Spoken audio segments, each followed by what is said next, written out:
एक दिन ठेले पर भार अधिक होने के कारण रामू उसे ठीक से संभाल नहीं पाया और तेज गति से आती ट्रक से भिड़ गया। अगले ही पल उसकी मौत हो गई और उसके पीछे रह गई उसकी पत्नी जानकी और दो छोटे छोटे बच्चे गुड्डी और गुड्डू। एक तरफ रामू का अंतिम संस्कार किया जा रहा था और दूसरी तरफ उसके बच्चे बिलख रहे थे। इसलिए नहीं कि पापा मर गए थे, वे तो भूख से बिलख रहे थे। उन्होंने कई दिनों से पेट भर खाना नहीं खाया था और आज तो मुंह में एक निवाला भी नहीं गया था। भूख से रोए जा रहे थे। माँ माँ, कुछ खाने को दो ना माँ, बड़ी भूख लगी है माँ, कुछ दो ना। कोई पत्थर दिल भी इस दृश्य को देखकर पसीज जाता। पड़ोसियों को भी दया आ गई, अगल बगल से खाना आ गया। बड़े दिनों बाद आज गुड्डी और गुड्डू पेट भर के खाना खा रहे थे। अजीब विरोधाभास था। एक तरफ लोग रामू की मौत पर दुख व्यक्त कर रहे थे और वहीं दूसरी तरफ उसके अपने बच्चे बड़े चाव से भोजन कर रहे थे। जानकी ने अगले कुछ दिन इसी तरह से उधार लेकर और इधर उधर से मांगकर अपना और बच्चों का पेट पाला। लेकिन ये कब तक चलता?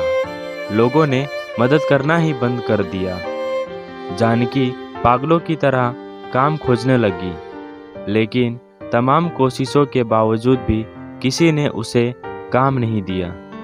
जब थक हार कर घर लौटी तो बच्चे उम्मीद से उसकी तरफ देखने लगे। गुड्डू तुतलाती आवाज में बोला, क्या लाई हो माँ, जल्दी से खिला दो, बल्ली भूख लगी है। माँ रो पड़ी और बच्चे समझ गए कि माँ के पास कुछ भी नहीं है। एक पल के लिए अजीब सा सन्नाटा पसर गया। फिर गुड्डी बोली, माँ ये गुड्डू कब मरेगा? माँ ने डांटते हुए बोला, पागल हो गई है, ऐसा क्यों बोल रही है? माँ, जब पापा मरे थे तो उस दिन हम लोगों को पेट भर खाना मिला था। गुड्डू मरेगा तो फिर खाना आएगा ना। गुड्डी की बात सुनकर माँ की आंखें फटी की फटी रह गई। उसके पास गुड्डी की बातों का कोई जवाब न था।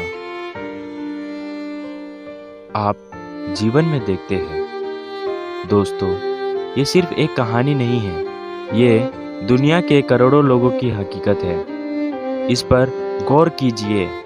जिस खाने को हम थाली में ऐसे ही छोड़ देते हैं, उसकी कीमत को समझिए।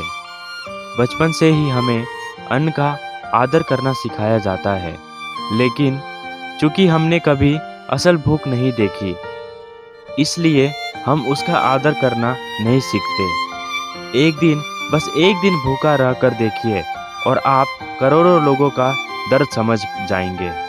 दोस्तों, चलिए हम प्रण करें कि हम कभी भी अन्न का अपमान नहीं करेंगे। हम कभी भी खाना बर्बाद नहीं करेंगे। हम कभी भी होटल जाकर 2 लोगों के बीच 4 लोगों का खाना नहीं मंगाएंगे। चलिए अन्न को बचाएं और उसे ऐसे लोगों तक पहुंचाने का प्रयास करें जिन्हें उनकी सच में ज़रूरत है।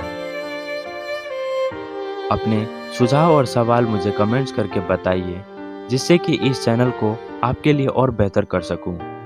नई नई प्रेरक बातें आपसे साझा करने की प्रेरणा मुझे आपसे ही मिलती है, बस आपके एक subscribe, like, comments and share करने से।